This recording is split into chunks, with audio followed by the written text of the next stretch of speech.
Gracias, señor presidente. Bueno, en primer lugar, yo celebro la presentación de este proyecto de ley,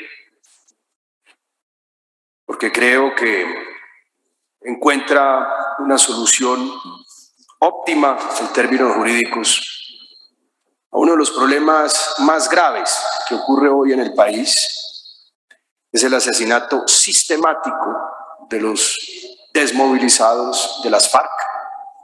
Estamos hablando de 283 asesinatos desde la firma del proceso de paz. Estamos hablando de prácticamente el 5% de los hombres en armas que se desmovilizaron bajo la promesa del Estado colombiano de proteger y garantizar su vida. Y también atañe al asesinato sistemático y recurrente de más de 900 líderes sociales desde 2016. Un acto que amenaza la estabilidad misma del país, que amenaza con introducir de nuevo a Colombia en una espiral de violencia y que constituye una afronta al sistema democrático del país, que es el asesinato de sus voces y de sus expresiones democráticas. Este no es un asunto de técnica jurídica. Enfrascarse en la técnica jurídica es una forma hábil de desviar el fondo del debate. La técnica jurídica se resuelve, se ajusta con la redacción, con la introducción de 2 o 3 elementos, pero el fondo de este proyecto de ley es el que lo justifica. Algunos, particularmente los voceros del gobierno nacional, se refieren a una decisión o a un concepto, de la Comisión de Política Criminal que no conocemos. Concepto que debe ser tenido en cuenta y revisado de manera juiciosa por parte de esta comisión. Pero cuando hablamos de política criminal, estamos hablando de política. Y el órgano encargado de definir esa política criminal no es la Comisión de Política Criminal, que emite conceptos sobre la pertinencia, sí, pero sobre todo sobre la viabilidad técnica o jurídica de un proyecto. Aquí en el fondo tenemos un asunto meramente político, y es la imperiosa necesidad que tiene el Congreso de la República de enfrentar algo que se parece cada día más a un genocidio político, la perpetuación de unas formas de violencia fascista que existen en el país desde los años 50 y que desde los años 80, en alianza con el narcotráfico, se han vuelto o se han convertido en una máquina sistemática de violencia y de asesinatos quirúrgicos contra ciertos sectores de la población colombiana. Por otro lado, respecto del concepto de la Comisión de Política Criminal, pareciera que en determinadas circunstancias obliga al gobierno de manera conveniente y en otras simplemente se burla e ignora lo que dice dicha comisión. Recientemente el Congreso de la República aprobamos aquí un proyecto de ley, una ley de la República, que busca encontrar un tratamiento penal diferenciado de penas alternativas para las mujeres pobres, cabeza de hogar. ¿Qué pasó con creces?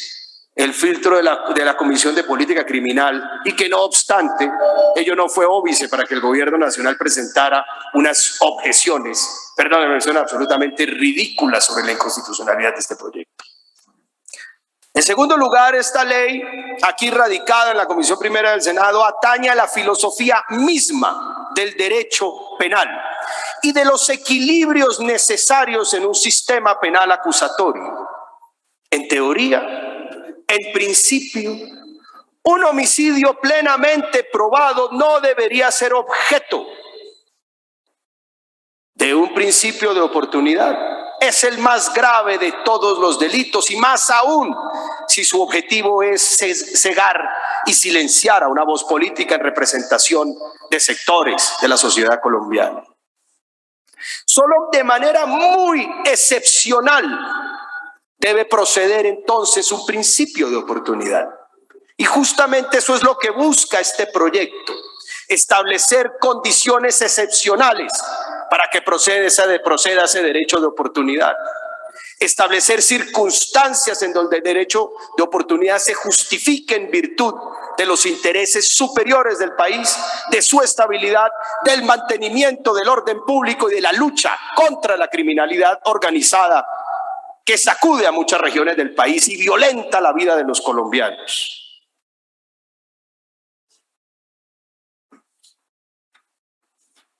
¿Por qué es importante regular el principio de oportunidad en Colombia? Y particularmente en esta materia. Porque indiscutiblemente ha sido una preocupación de diferentes administraciones que han estado encargadas de la Fiscalía. Han entendido la liberalidad con la que algunos fiscales aplican o inaplican esos principios de oportunidad. Y cuando estamos hablando de crímenes masivos y sistemáticos, se vuelve muy difícil para cualquier administración poder ejercer esa vigilancia, ese monitoreo sobre las decisiones que toman fiscales, que en teoría no están supeditados a un poder jerárquico por parte del fiscal general. Solo una inspección, solo una vigilancia específica de un proceso. Pero son acciones puntuales y concretas la herramienta con la que cuenta un fiscal general de la nación. No un estándar sistemático, y menos aún un estándar sistemático frente a un problema como este que estamos enfrentando hoy en el país.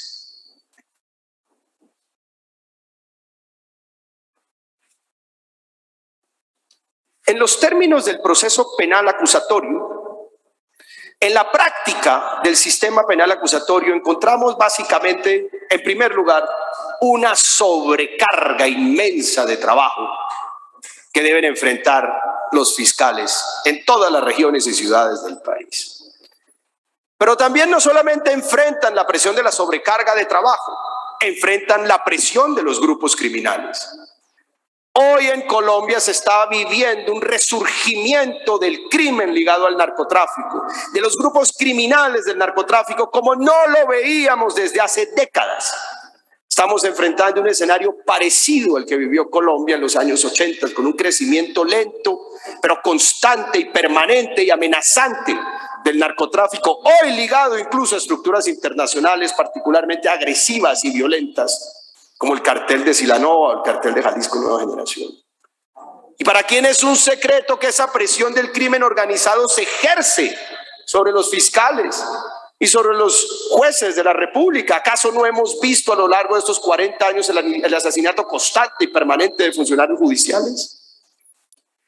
Sobrecarga de trabajo, amenazas constantes a esos fiscales se traducen, porque estamos ante seres humanos, muchas veces en una lógica de buscar expedir rápidamente un principio de oportunidad, un principio de manera expedita.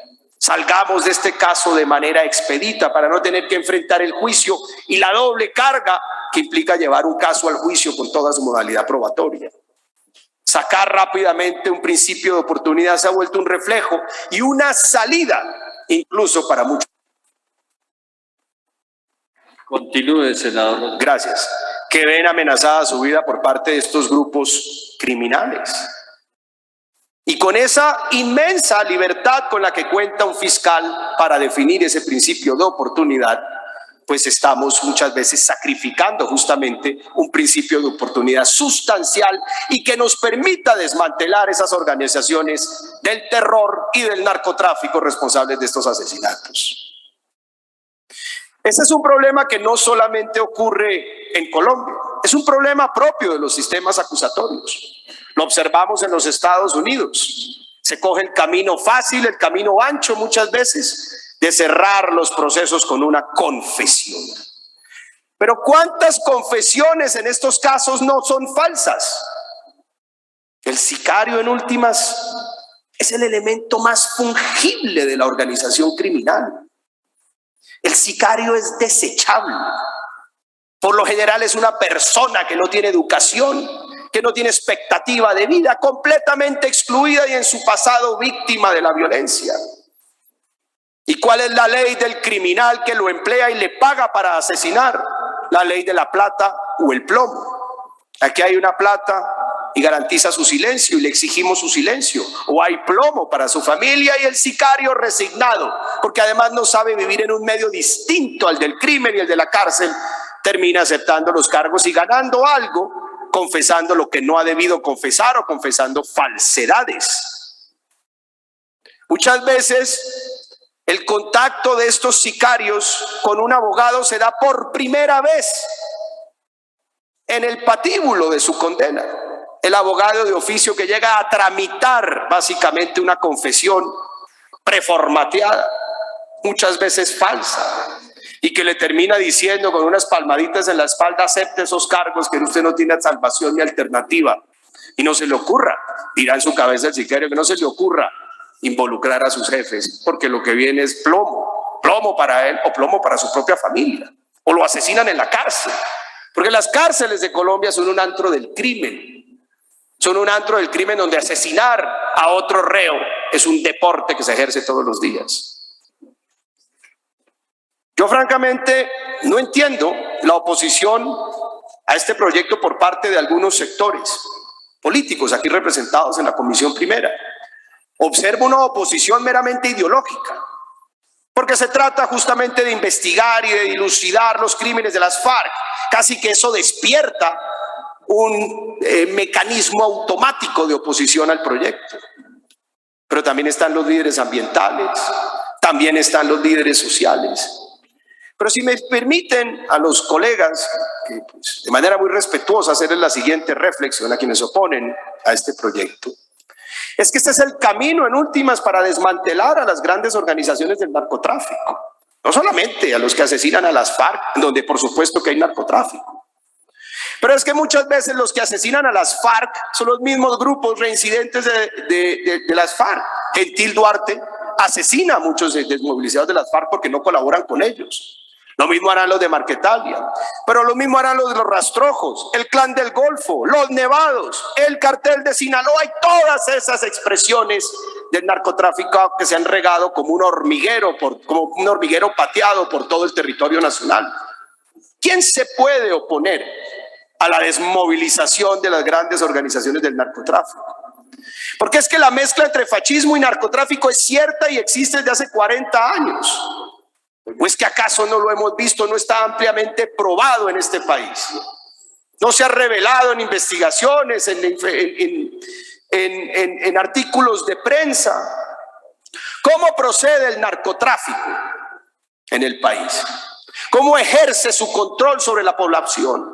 Ejerciendo el terror, asesinando al campesino.